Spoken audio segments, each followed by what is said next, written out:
अक्सर हम सोचते हैं कि जो बहुत सफल लोग होते हैं वो बस टैलेंटेड होते हैं या बहुत ज्यादा मेहनत करते हैं, है ना? लेकिन क्या कहानी सिर्फ इतनी ही है या फिर सफलता के पीछे कोई और ही रेसिपी है? कोई ऐसा राज जो हमें दिखाई नहीं देता? चलिए आज इसी राज से पर्दा उठाते हैं। तो इस कहानी को समझने के लिए सबसे पहले मिलिए क्रिस लैंगन से। इनके बारे में कहा जाता है कि ये अमेरिका के सबसे बुद्धिमान व्यक्ति हैं, लेकिन इनकी कहानी जितनी दिलचस्प है उतनी ही उलझी हुई भी। अब जरा इस नंबर को देखिए, 195। ये क्रिस लैंगन का आईक्यू है। आपको अंदाजा देने के लिए बता दूं, महान वैज्ञानिक आइंस्टीन का आईक्यू 150 के आसपास माना जाता है। मतलब ये उनसे भी कहीं ज्यादा। ये एक ऐसी दिमागी ताकत है जो लाखों करोड़ों में किसी एक के पास होती है। तो फिर सवाल ये उठता है, और यही हमारी आज की सबसे बड़ी पहेली है, कि अगर कोई इतना इतना ज्यादा जीनियस है तो उसने अपनी जिंदगी एक बाउंसर और एक खेत मजदूर बनकर क्यों गुजारी? कुछ तो गड़बड़ है ना? तो इस विरोधाभास को, इस पहेली को सुलझाने के लिए हमें कुछ सुरागों की जरूरत पड़ेगी। और हमारा पहला सुराग हमें एक बड़ी ही अनोखी जगह पर मिलता है, कनाडा के एक हॉकी स्टेडियम में। देखिए, कनाडाई जूनियर हॉकी के बारे में कहा जाता है कि ये एकदम खरी जगह है। मतलब यहाँ सिर्फ टैलेंट और मेहनत की ही पूछ है। जो सबसे अच्छा खेलेगा वही आगे बढ़ेगा। सिंपल। पर क्या वाकई ऐसा है? चलिए इस टॉप हॉकी टीम के खिलाड़ियों की लिस्ट देखते हैं। एक नज़र में तो सब ठीक ही लगता है, लेकिन जरा इनके जन्मदिन के महीनों पर गौर कीजिए। कुछ कुछ पैटर्न दिख रहा है। जनवरी जनवरी, मार्च मार्च। और ये देखिए, ये चार्ट तो पूरी कहानी ही साफ कर देता है। करीब करीब 40% खिलाड़ी सिर्फ साल के पहले 3 महीनों में पैदा हुए हैं। जनवरी, फरवरी, मार्च। बाकी 9 महीनों में बाकी के 60%। ये सिर्फ एक इत्तेफाक तो नहीं हो सकता। तो फिर हो क्या रहा है यहाँ? इसकी वजह एक बहुत ही दिलचस्प आइडिया में छिपी है, जिसे कहते हैं संचयी लाभ। होता क्या है कि कनाडा में हॉकी लीग की जो कट ऑफ डेट है वो है 1 जनवरी। अब सोचिए, एक बच्चा जो जनवरी में पैदा हुआ है और दूसरा जो उसी साल दिसंबर में, दोनों एक ही लीग में खेल रहे हैं। जनवरी वाला बच्चा लगभग 1 साल बड़ा है। वो ज्यादा मजबूत है, ज्यादा मैच्योर है।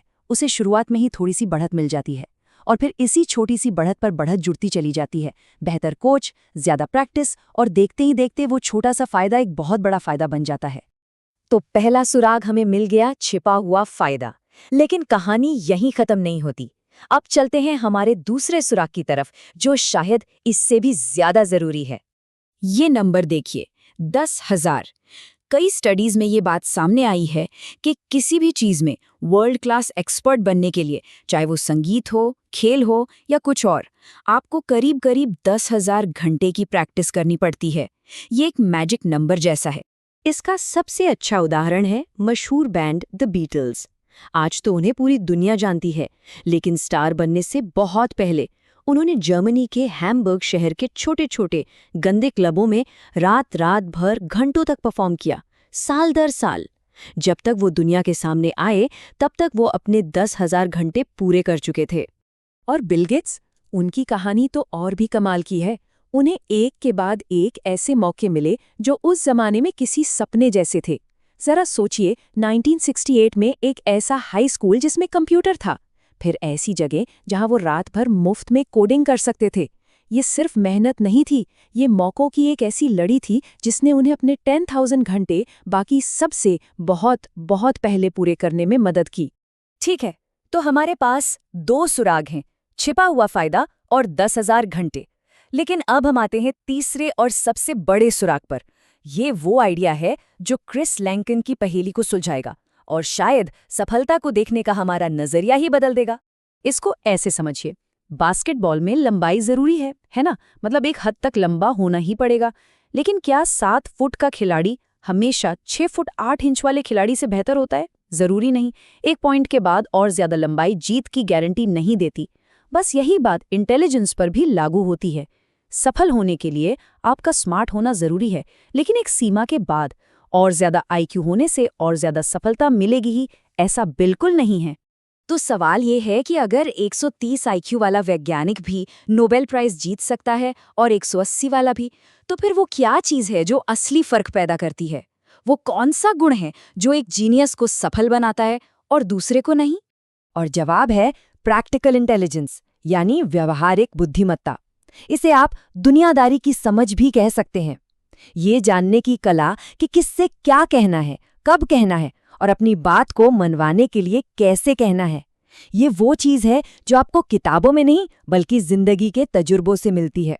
और बस यहीं आकर सारे सुराग, सारी कड़ियां आपस में जुड़ जाती हैं।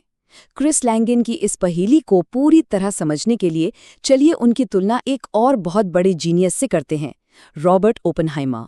अब जो हम देखने वाले हैं वो इस पूरी कहानी का सबसे अहम हिस्सा है। देखिए, दोनों के सामने एक मुश्किल आई। क्रिस लैंगन की कार खराब हो गई थी, उन्हें बस अपनी क्लास का टाइम बदलवाना था। एक बहुत छोटी सी बात। उन्होंने सीधे जाकर प्रोफेसर से कहा, डीन से कहा। जब मना हो गया तो उन्होंने हार मान ली और कॉलेज ही छोड़ दिया। अब दूसरी तरफ देखिए ओपेनहाइमर को।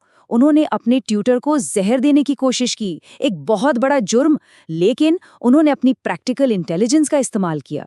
प्रशासन से बातचीत की, उन्हें अपनी बातों से मनाया और नतीजा, उन्हें सिर्फ प्रोबेशन पर रखा गया और वो आगे चलकर मैनहट्टन प्रोजेक्ट के हेड बने। यही है वो फर्क। लैंगन का जीनियस दिमाग उन्हें एक छोटी सी क्लास बदलवाने में मदद नहीं कर सका और ओपेनहाइमर की व्यवहारिक बुद्धि ने उन्हें एक क्रिमिनल एक्ट के बाद भी बचा लिया। लैंगन के पास किताबी ज्ञान था, लेकिन ओपेनहाइमर जानते थे कि दुनिया को कैसे चलाना है। तो फिर सफलता की असली रेसिपी क्या हुई? ये 4 चीज़ों का एक कॉम्बिनेशन है। सबसे पहले, टैलेंट होना चाहिए। दूसरा, कुछ छिपे हुए फायदे मिलते हैं, जैसे आपका जन्म कब और कहाँ हुआ। तीसरा, वो असाधारण मौका मिलना चाहिए जिससे आप अपने 10,000 घंटे पूरे कर सकें। और चौथा, और शायद सबसे ज़रूरी, वो व्यवहारिक समझ होनी चाहिए कि आप उन मौक़ों का फ़ायदा उठा सकें। तो आखिर में बात बस इतनी सी है, कोई भी इंसान ज़ीरो से हीरो नहीं बनता। हर सफल इंसान के पीछे छिपे हुए फ़ायदों, असाधारण मौक़ों और उसे मिले माहौल की एक कहानी होती है। ये सेल्फ मेड होने का आइडिया शायद एक मिथक ही है। और ये सवाल हम सबके लिए है। जरा सोचिए, हमारे आसपास कितने ही क्रिस लैंगन होंगे, कितने ही ऐसे जीनियस होंगे जो सिर्फ इसलिए खो गए क्योंकि उनके पास टैलेंट की कमी नहीं थी, बल्कि सही मौके और उस मौके को भुनाने की समझ की कमी थी। शायद अब हमें सफलता और असफलता को एक नए नजरिए से देखने की जरूरत है।